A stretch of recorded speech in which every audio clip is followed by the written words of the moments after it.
Well, thank you very much, Ashley. We are at Cheptarit Primary School, one of the polling centers. And of course, we are joined by the senator for this county, Samson Cherargei, who is supposed to cast his vote any minute from now. And before he goes there, and we'll go with him, we just want to get a word from him. Senator, we had some delays this morning. What occasioned that, and how is the process right now? There is no process that is perfect. You know, as UDA, this is the first time that they are doing their nominations. There have been logistical problems in Tindret, in Mgwen, and in Masop. But the issue has been on the factor of transportation. Otherwise, all other processes are smooth. But I think the POs and county returning officers and presiding officers and constituency returning officers should agree on the way forward. But my own opinion, if there are any people or any voters who are still on the line and they need to cast their vote, then they should be allowed, even if it is past 5 p.m. or 6 p.m. in the evening, so that we can agree. But from where we are ready as candidates and aspirants, we have agreed that this process should be peaceful, should be transparent. And you had the party leader, Dr. William Samoei Ruto, yesterday confirm to the nation that UDA nomination process shall be free and fair. But as at now, I know there are some areas, some polling centers across our 6 constituencies that are yet to receive their polling materials. We had a challenge in Mgwen sub-county, Kapkoibai polling station, but logistics and other issues are being handled. But I'm happy most of the polling stations across the county have started their casting their vote. But my request to the people from here, where I cast my vote, Cheptarit Primary School, and across 6 or 4 polling stations, we should. I want to urge Wananchi to be peaceful and to cast their vote. I know the process will be very smooth, will be fair.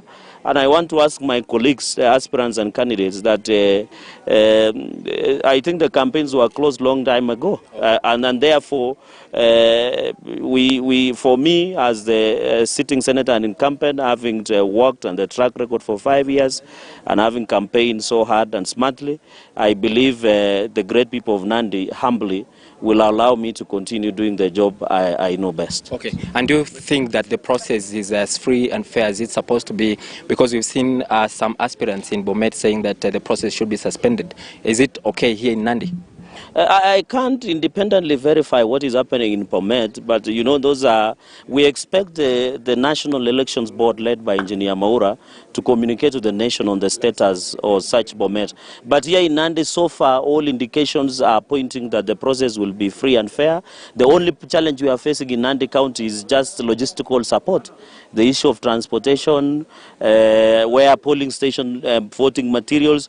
But so far, we have not had any challenge in terms of ballot papers or ballot boxes being tampered with. But I believe before the close of business, we shall keep you updated. But I think that is the purview of the National Elections Board. But as an aspirant, as the area senator, I want to confirm you from my agents across the 6 or 4 polling stations, across Nandi County and across 6 constituencies. I can, in 30 words, I can confirm to you that we have not seen anything out of extraordinary. But our agents are extremely vigilant and careful to ensure that if there is any monkey business or any mischief that being committed by any of the aspirants, and I think I want to thank the National Elections Board. They have said if there is any aspirant or any candidate who want to do monkey business or mischief, they should face full force of disciplinary action, because Wananchi deserve to get the right candidates to fly the UDA flag for August polls of 2022. Okay. And Senator, lastly, do you think the slow process, because some, as you've said, some polling centers have not received the material until now, do you think it will affect the turnout of voters? So far, you know, our worry was the issue of rains, but of course we have received some rains in parts of Nandi, but I can confirm to you the eagerness, because for us it's like general election. So I can assure you the turnout will be very good, and I want to thank the people of Nandi. They have been very patient enough since 5 in the morning, and I don't have a problem. You can see even from where I'm standing, the turnout is very huge. My worry only will be maybe the issue of ballot papers, if they will be sufficient enough. And another channel finally is because there is usage of 2017 IBC list, which means most of the young people will be locked out because we are not using the updated version after 2020 that had been updated by IBC. Na Senator, kuna hili swala ambalo tumelipata kuwa kuna baadhi ya vituo ambavyo havijapokea makaratasi ya kutosha. Na kuna vituo vingine ambavyo vimepokea vimeingia kwa makaratasi, lakini makaratasi hayatoshi, ama baadhi ya wale ambao wanawania hawajapata. Je, mmepata masuala kama hayo nini kama wagombeaji?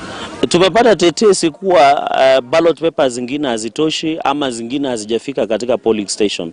Na nafikiri hilo ni swala kuhusiana tu na mambo ya uchukuzi. Tulikuwa na shida ya ile transportation, na tunafikiri wale chief agents wetu katika county headquarters kama in Maraba, kama Mgwena hapa Kapsabet town, kama Kabiet, kwa Masab, kama Aldai huko Kobuchai, tumekuwa na hizo changamoto za kuhakikisha tumechukua zile ballot papers za kupigia kura. So nafikiri hizo ni changamoto, lakini tunatarajia wale wanaosimamia mambo ya UDA elections, National Elections Board, watashughulika na kuhakikisha kila polling station inaweza kuwa na ile enough ballot papers, kwa sababu tunataka wananchi, hakuna mwananchi wote katika kaunti yetu ya Nandi ako na haki ya kupiga kura na atoke tu kwa sababu hakuna ballot paper. Na nimekuambia tuko na polling station inaitwa Kapkoibai polling station ambayo iko Mgwen, ambaye hatujapata hata ballot paper hata moja. Ndio constituent returning officer, county returning officer, wale observers walitoka Nairobi na chief agents na polling agents of all aspirants kuanzia MCA mpaka governor, wanajaribu kuongea na National Elections Board kujua kwa nini hiyo polling station haikupata hata ballot paper hata moja. Right. Yeah. Thank you so much. That has been Nandi Senator Cherargei giving some more details, but we'll be going with him in a minute. But let's just listen for one more thing here from him. Mimi nataka nikuambie ndugu yangu, tumefanya kwanza tumefanya kazi kwa miaka 5. Tumeongeza pesa 1.6 billion, tumehakikisha kazi imefanyika, ile kazi ya useneta imefanyika. Sasa mimi ile matumaini na matokeo mbele ya Mungu na hawa wananchi watukufu ya Nandi ni kupata ushindi kwa 80%, na niko tayari kuendelea na kazi kwa sababu tumekaa nao miaka 5, wameona kazi ya useneta ni nini, tumefanya namna gani, na nataka nikuhakikishie kuwa matokeo ambayo itatoka leo ni ile ya ushindi kwangu. Sijui wale wengine wanaogombea viti tofauti, lakini mimi najua ushindi utakuwa zaidi ya 80%. Hapo umesema iwapo utashinda, na iwapo utashindwa